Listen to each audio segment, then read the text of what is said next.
Really excited to talk all things Eagles here on the show. Always love chopping it up with our real ones and the legends who watch this show. We're going to open up the floor for a little bit of a mailbag and a Q&A. You have questions. I have answers. So let's go.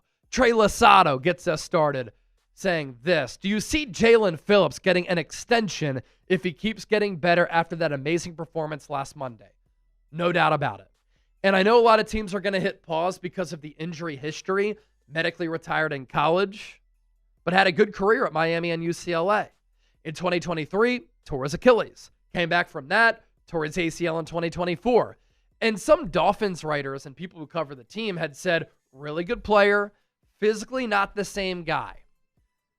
Physically, he looked pretty damn good on Monday night against the Green Bay Packers. And when you play the edge rusher spot and you play like that, you're going to catch the attention of a lot of people who are in need of bulking up the trenches, improving their defensive line, and getting better with their pass rush. And so if Jaelan Phillips continues to play like he did on Monday, and obviously that's not sustainable, but he plays really, really well, he will get paid in NFL free agency and might outprice himself for Philadelphia. But if that is the case and he does leave, that's fine.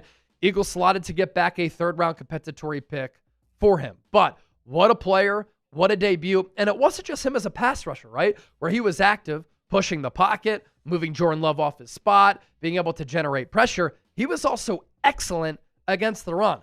Played with hustle, played with athleticism, played with physicality. What a trade. Andrew Nathan, my guy. Chase, Adoree Jackson is playing okay right now. And with Jacorian Bennett back, our depth is looking better. But do you think the Eagles should sign Stephon Gilmore, or should Howie sign Asante Samuel Jr. off of Pittsburgh's practice squad? So a lot of people might be confused by the Asante Samuel Jr. element of this. He signed to the Steelers practice squad, right? He's on the practice squad, meaning if the Eagles offered him a spot on their active roster, they could poach him off that Steelers practice squad or force Pittsburgh to sign him to their active roster. Some red flags there. Had the spinal fusion surgery. Anytime that is a surgery for a football player, you get concerned. But if medically he checks out, I really like the player. Double-digit pass breakups his first 3 years in the NFL. He was a second-round pick out of Florida State. Obviously, Howie Roseman really values NFL bloodlines. He's talked about that. I don't think the Eagles are in a spot where they need to make a move for a corner. I think they brought in Jair Alexander as just an additional depth piece to help out some of the young players. Think about what you still have there. You still have Quinyon Mitchell, Adoree Jackson, Keely Ringo, Jacorian Bennett. You have Perry Nickerson on your practice squad. Cooper DeJean can play on the outside if you need him to. And if you put DeJean on the outside, you brought in Michael Carter by way of that trade. He can play in the slot. And you mentioned Adoree Jackson. He has not given up more than 40 receiving yards in a game since week 1. He's actually played pretty well of late. Now, I hated how soft he was in a goal line situation, throwing a shoulder jab at Cam Scatterbo. But to his credit, he's played a little bit better. I don't think the Eagles are in a spot where they need to make a move. But there are some intriguing options. Stephon Gilmore, a little bit old, but he did play and was a starter last year for a Vikings team that was one of the top defenses in football. Kevin Gray. How much longer until we get into panic mode over this offense lacking any consistency? Was Monday about playing a very good defense or more about our offensive coordinator lacking any creativity and running? Really good question, Kevin Gray. I think there's also something to add to that. It was a real field temperature of 17 degrees with howling winds up to 20 miles per hour. That is going to impact how you run the football, how you pass the football. It's going to alter your play calling and your game planning. You're not going to take as many deep shots or air it out as much, knowing the conditions are that. But you also make a good point here. Sometimes, excuse me, can we just give credit where credit is due and give credit to the Packers for how good of a defense that they have? They've been a top 5, top 10 defense all year long. Now, this is also a case where multiple things can be true at the same time and multiple talking points are viable. Do I have some concerns about the Eagles offense? No doubt about it. But last year, they were really an up and down team and they didn't peak until late in the season. The same thing happened in 2017 when Doug Peterson had to find a groove with Nick Foles after the Carson Wentz injury. What I love is how well this defense is playing, because coming into this year, where did we have more question marks? Not on offense, with 10 of 11 starters coming back from a team that won a Lombardi. It was the defense. Well, the defense looks to be legit. Top-notch pass rush, elite linebacking core.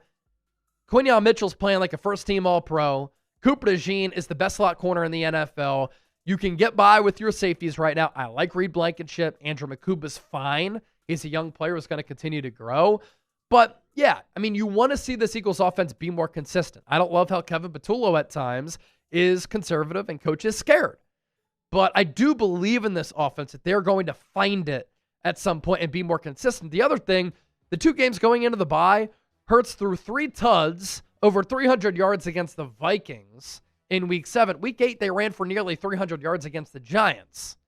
And then they go up against a really good Packers team coming out of the bye, bad weather, and they falter a little bit. We'll see how they do against Detroit. Another good defense. Kane Angel, after what's going on with A.J. Brown, it's making my mind go crazy. Will the Eagles trade him for real? It's making me go crazy as well. And there are so many different ways to look at this. Like, in the locker room, he's beloved. He doesn't cause any problems. There's a reason why he has that C on his chest. He was voted a team captain by his peers. I've been around AJ. I've seen how he interacts with teammates. I don't look at him as a negative influence who is a locker room distraction. At the same time, when you are 7-2, you're the number 1 seed in the NFC, you've got an opportunity to go back-to-back, and you continue to complain about the offense, and you cause drama by what you say, it does become a little bit of a distraction in the sense that Nick Sirianni, the players, A.J. Brown, are always asked about it. Jalen Hurts has to be questioned about it. I mean, you can tell it's starting to get under Nick Sirianni's skin. When he talked about this on Wednesday, he even said, I'm getting close to not answering these questions anymore.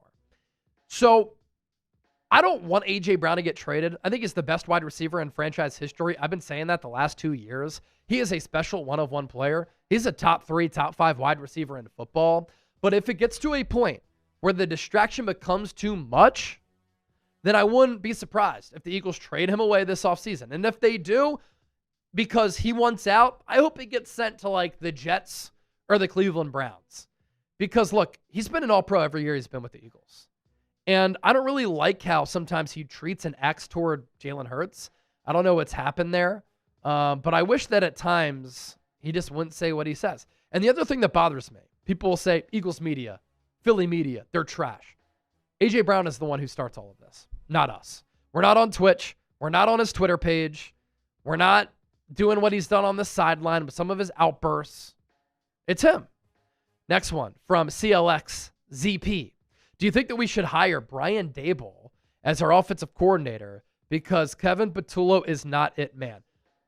I'll say this, and John Sheeran sends in the $5 super chat. Thank you, John. If the offense is still this stale going into the playoffs and the unrest gets worse, would they reach out to Daboll for the championship run? Look, you're not going to implement a new offensive coordinator and a new offensive scheme at this point of the year or at the end of the year. That only happens when you're a really bad football team. Now, I know in 2023, when Sean Desai was the DC, Nick Sirianni shifted gears to Matt Patricia. How'd that work out? The defense was just as bad, if not worse, because Patricia had never called or ran that type of defense. They didn't change the scheme. They changed the play caller. Brian Daboll runs a different offense than what the Eagles run. And so I'll say this on Patullo. Sometimes he coaches too conservative. Sometimes he coaches a little bit scared. The sequencing of plays is lacking at times. Hopefully that gets better with experience. But I don't think the Eagles at this point are going to make a change that's external. Kenny, I like how this defense is going. Stop the Lions running back attack because Sonic and Knuckles are tough and dangerous. Yeah, I was calling them Lightning and Thunder. Sonic and Knuckles is their nickname. They are a fun running back tandem to watch. Jahmyr Gibbs, one of the more explosive players, not just running backs in the NFL. He'll hit you on the ground game and through the air. And that pull-away speed, the athleticism, his vision, his patience, his cutback ability, the jump cuts, it's all elite. Then you have David Montgomery who will just run you over. And he's the north-south guy. So stopping the ground game is going to be a huge key in this game for this Philadelphia defense on Sunday night, no doubt about it. Great questions, great observations, great analysis by all of you, and great comments. Who you got in this game? DET for Detroit, PHI for Philadelphia. Go Birds.